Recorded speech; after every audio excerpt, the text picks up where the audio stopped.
Hi hello welcome to our channel. నేను మీ శ్రీ. ఈరోజు మనం చెప్పుకోబోయే కథ మిసెస్ అగస్త్య పార్ట్ 109.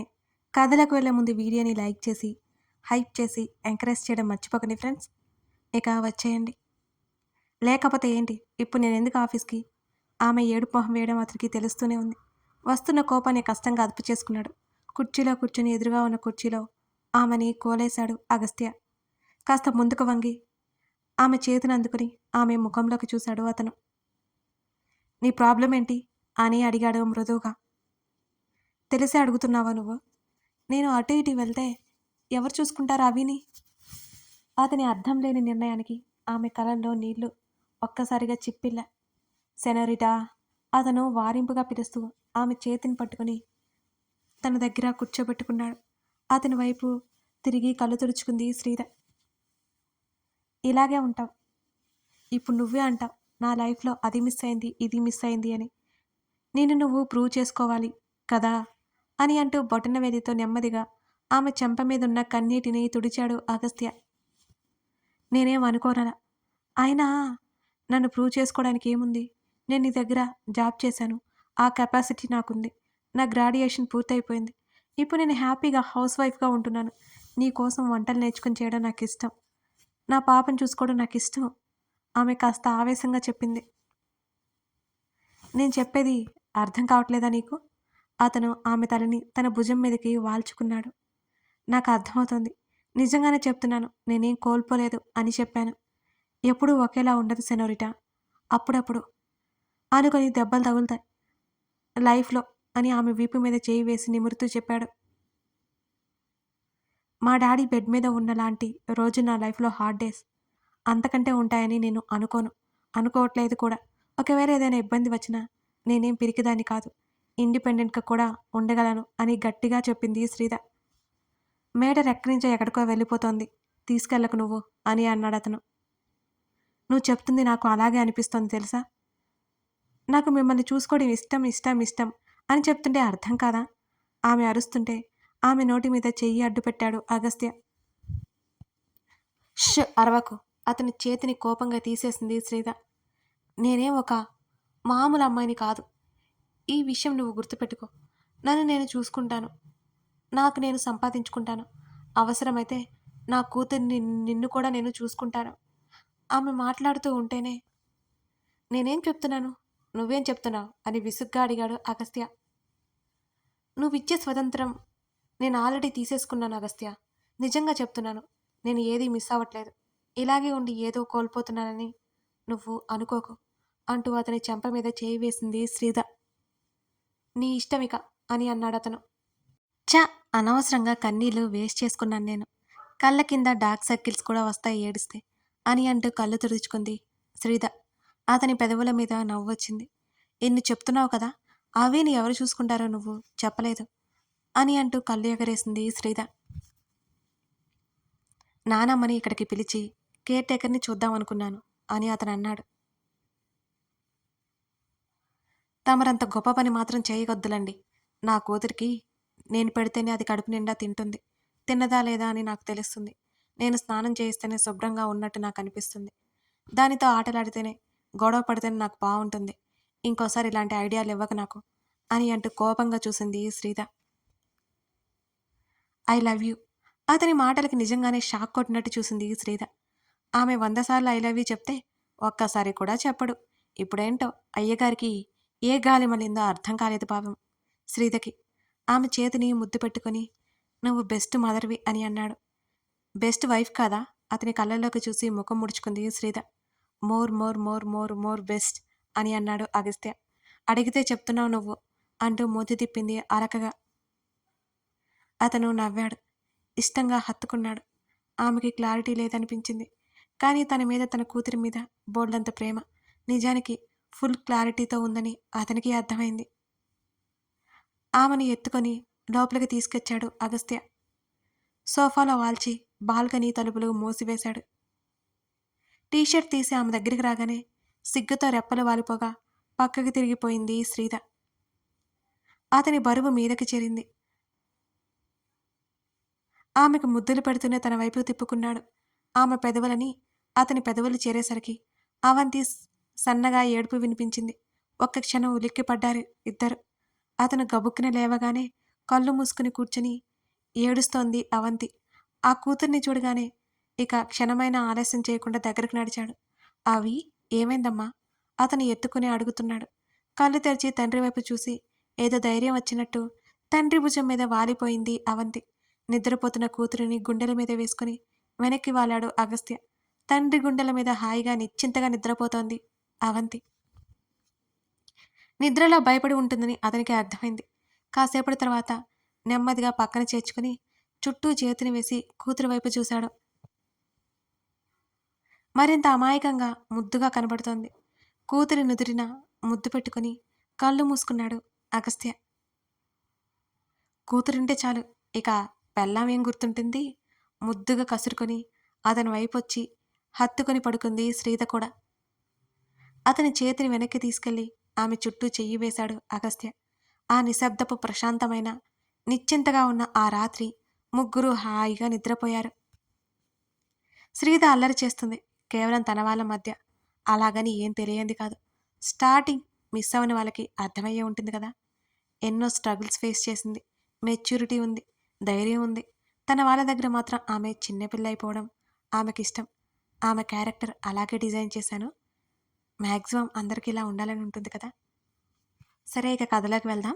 విన్నీ, ఏం చేస్తున్నావు? ఫోన్లో అడిగింది శ్రీద. ఏముంది, నా కూతురు ఇప్పుడే నన్ను 3 చెరువుల నీళ్లు తాగించి పడుకుంది. నిట్టూర్చింది విన్నీ. హమ్మయ్య అని శ్రీద నవ్వుకుంటూ అంది. ఎందుకే హమ్మయ్య అని విన్నీ అడిగింది. ఈ లోకంలో నా కూతురు ఒక్కటే గయ్యాలదనుకున్నానే. నీ కూతురు కూడా అదేదోవన్నమాట.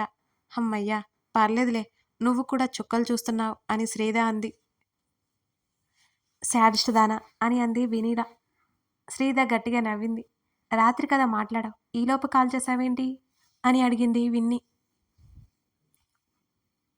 తనకి అగస్త్యకి మధ్య జరిగిన గొడవ గురించి వివరంగా చెప్పింది.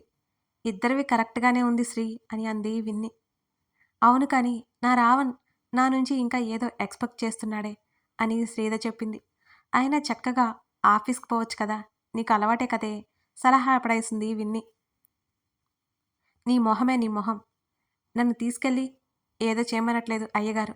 మా డాడీ ప్రాపర్టీస్ నేను హ్యాండిల్ చేసేలా సెట్ చేయాలనుకుంటున్నారు నన్ను. ఆ విషయం నాకు అర్థమైంది. ఇంకేమైనా ఉందా? దిమ్మ తిరిగి బొమ్మ కనిపిస్తుంది. ఆయన నేను అటు వెళ్తే నా కూతుర్ని ఎవరే చూసుకుంటారు? చిన్నప్పుడు మా అమ్మ పోయి వరకు ఒక్క క్షణం కూడా నన్ను వదిలిపెట్టలేదు తెలుసా. మా అమ్మ వాల్యూ ఆమె లేనప్పుడే నాకు అర్థమైంది.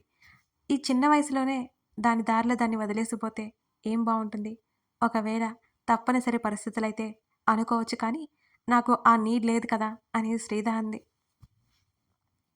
నువ్వు చెప్పింది నిజమేలే. మనం అంత బాగా పిల్లల్ని ఎవరు చూసుకుంటారో? వంశీని ఒకరోజు చూసుకోమంటేనే తన వల్ల కాదు అని నిట్టూర్చింది విన్ని.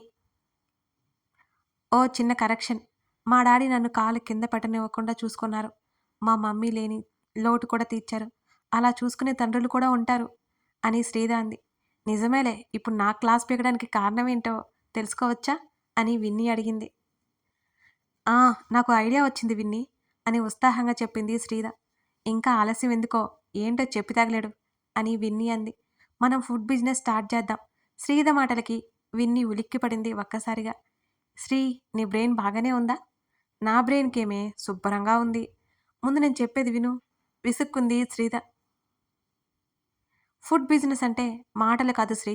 ఏమైనా నిల్వ ఉంటాయి కానీ ఫుడ్ నిల్వ ఉండదు. అది గుర్తుపెట్టుకో శ్రీ అని విన్ని హెచ్చరించింది. అర్థం అదంతా నాకు తెలుసులేవే.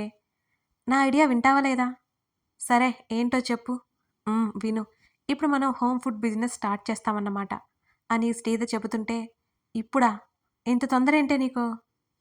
ఓవర్ యాక్షన్ చేయకుండా నోరు మూసుకుని చెప్పేది విను అని తిక్కలేచింది శ్రీధకిక. ఓకే ఓకే, నువ్వు ఇలాంటి ప్రశ్నలు వేసి పక్కన వాళ్ళకి తిక్కలేపుతుంటావు కదా శ్రీ అని ముసుముసుగా నవ్వుకుంది విన్ని. ఇప్పుడు నువ్వు నాకు తిక్కరేపకుండా ఉండు. మాట్లాడావంటే మీ ఇంటికి వచ్చి మరీ నీ నోరు కట్టేస్తా బెదిరించి తన ఐడియా చెప్పసాగింది శ్రీధ. హోమ్ ఫుడ్ అంటే లంచ్ అండ్ డిన్నర్ అన్నమాట. తక్కువ రేటుతో స్వచ్ఛమైన ఇంటి భోజనం. ఇప్పుడు బోల్డ్ ఎంతమంది బ్యాచిలర్స్ ఉంటారు కదా, రూముల్లో వండుకోలేక, బయట తినలేక, అవస్థలు పడతారు. అలాంటి వారి కోసం నాకైతే ఇది బాగా నచ్చింది. సక్సెస్ అవుతుందంటావా? అని విన్నీ అడిగింది.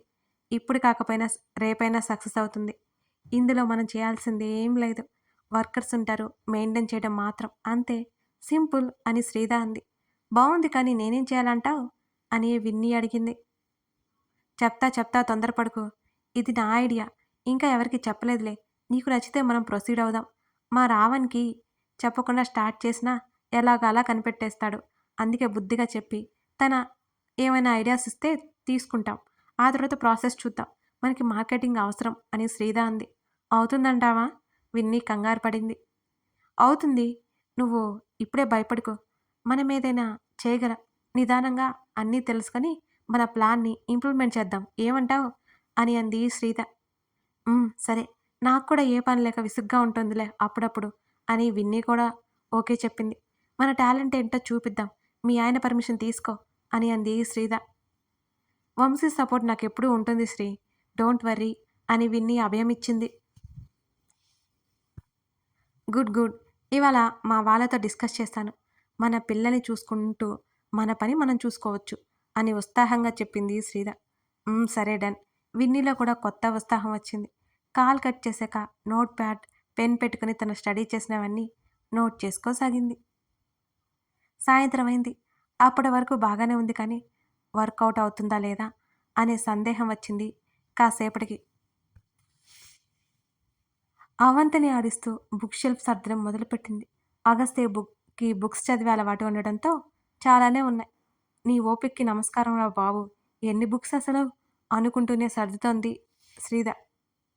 చివరి పుస్తకం అవంతి పట్టుకోగానే, ఏయ్ రాక్షసి! చిరిగితే అయిపోయావే.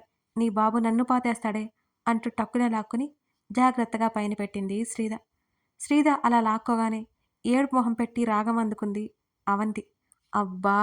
ఇది మళ్ళీ మొదలుపెట్టింది మొండిది అని గొణుగుతూనే ఎత్తుకుంది శ్రీద. అవంతి చేతిలో ఏదో పేపర్ ఉండగా అది చేతుల్లోకి తీసుకుంది శ్రీద. ఎప్పుడైతే నువ్వు గమ్యం చేయడానికి ముందు కనీసం ప్రయత్నమైనా చేయకుండా ఉండిపోతావో, వెనకడుగు వేస్తావో, అప్పుడే నువ్వు ఫెయిల్ అయినట్టు. అగస్త్య రాసిన రాతలు అవి. ముత్యాల్లా ఉన్న ఆ అక్షరాలు చదవగానే శ్రీద ముఖమైతే విచ్చుకుంది. అవంతి దించగానే మళ్ళీ ఏడుపు మొదలుపెట్టింది. అబ్బా ఉండవే రాక్షసి అంటూ ఎత్తుకొని కూతురికేదో బొమ్మ ఇచ్చి తీసుకొచ్చుకుని సోఫాలో కూర్చుని పక్కన కూర్చోబెట్టుకుంది. నా బంగారు కొండ నాకు డైరెక్ట్గానో ఇండైరెక్ట్గానో నా వెనకే ఉండి మోటివేట్ చేస్తుంటాడు. దగ్గరగా ఉంటేనే ఓ కిస్ ఇచ్చేదాన్ని. ఆ పేపర్ చూసి తెగ మురిసిపోతూ అనుకుంది శ్రీద. తను చేయాలనుకున్న దాని గురించి శ్రీద నిర్ణయం తీసేసుకుంది. ఆ పేపర్ తీసి జాగ్రత్తగా అదే బుక్లో పైన పెట్టింది. వెంటనే అతనికి కాల్ కలిపింది. చెప్పు సెన్నోరిటా. అతనేదో పనిలో ఉన్నట్టు మాట్లాడాడు. ఎప్పుడొస్తున్నావు అడిగింది శ్రీద. నాకు లేట్ అవుతుంది. తినేసి పడుకో బాయ్. అతను కాల్ కట్ చేయబోతుంటే, ఓయ్ ఆగు, నేను వెయిట్ చేస్తుంటాను. వీలుంటే కాస్త త్వరగా రా, నీతో మాట్లాడాలి అని అంది శ్రీద. చెప్పాను కదా బాగా లేట్ అవుతుంది మరి. నా మాట విని తినేసి పడుకో. నాకు బయటే మీటింగ్ డిన్నర్ అన్నీ ఉన్నాయి అని చెప్పాడు అగస్త్య. సరే. మళ్ళీ రేపు ఉదయం హడావుడిగా వెళ్ళిపోవు కదా అని అడిగింది శ్రీద. లేదు ఫ్రీగానే ఉంటాను. జేమ్స్ నీకు అవైలబుల్గా ఉంటాడు. ఏదైనా ప్రాబ్లం అయితే వెంటనే అతనికి కాల్ చేయి. ఉండనా మరి అని అడిగాడు అగస్త్య. అతను బిజీగా ఉన్నాడని ఆమెకు అర్థమైంది. సరే బాయ్ అని చెప్పేసి కాల్ కట్ చేసింది. అవంతి దగ్గరికి వచ్చి ఫోన్ లాక్కుంటూ డాడా డాడా అని పిలుస్తోంది. ఇంకెక్కడ మీ డాడీనే బాబు, ఎప్పుడో కాల్ కట్ చేశాడు అని నిట్టూర్చి అక్కడి నుండి కిందకి తీసుకెళ్ళిపోతుంటే ఫోన్ తీసుకుని చెవిలో పెట్టుకుని డాడా డాడా అని పిలుస్తోంది అవంతి. అది చూసి శ్రీద తెగ నవ్వుకుంది. అయ్యో నా చిట్టి తల్లి అనుకుని మురిసిపోతూ ఎత్తుకుని, డాడీ నీకోసం పెద్ద టెడ్డీ తీసుకొస్తున్నాడు. నేను తీసుకురమ్మని చెప్పానులే. నువ్వు గుడ్ గర్ల్ కదా, ఆమె తినేసి బజ్జోవాలి. మాటలు చెప్తూనే ఫోన్ తీసి పాకెట్లో పెట్టేసుకుంది శ్రీద. అక్కడి నుండి ఆమె కిందకి తీసుకొచ్చేసింది. వంట ఆవిడకి ఏమేం చేయాలో చెప్పి అవంతిని ఆడించుకుంటూ తెలియని విషయాలు గూగుల్ చేసుకుంటూ టైం గడిపేసుకుంది శ్రీద. కథ కొనసాగుతోంది. కథ నచ్చితే లైక్ చేసి కామెంట్ చేయండి. అలాగే ఇందులో ఫుడ్ ఉంది కదండి. ఈ స్టోరీ రాసేటప్పుడు అంటే ఇప్పుడు చాలా హోమ్ ఫుడ్ డెలివరీస్ ఉన్నాయి కానీ ఈ స్టోరీ రాసుకున్నప్పుడు ఆ థాట్ వచ్చింది నాకు. అప్పటికైతే ఎక్కువగా లేవు. సో ఇది నేను అప్పుడెప్పుడో రాసిన కథ. అంటే ప్రెజెంట్ కొన్ని కొన్ని మ్యాచ్ అవుతున్నాయి. అదన్నమాట సంగతి. కథ నచ్చితే లైక్ చేసి కామెంట్ చేయడం మాత్రం మర్చిపోకండి. Thank you.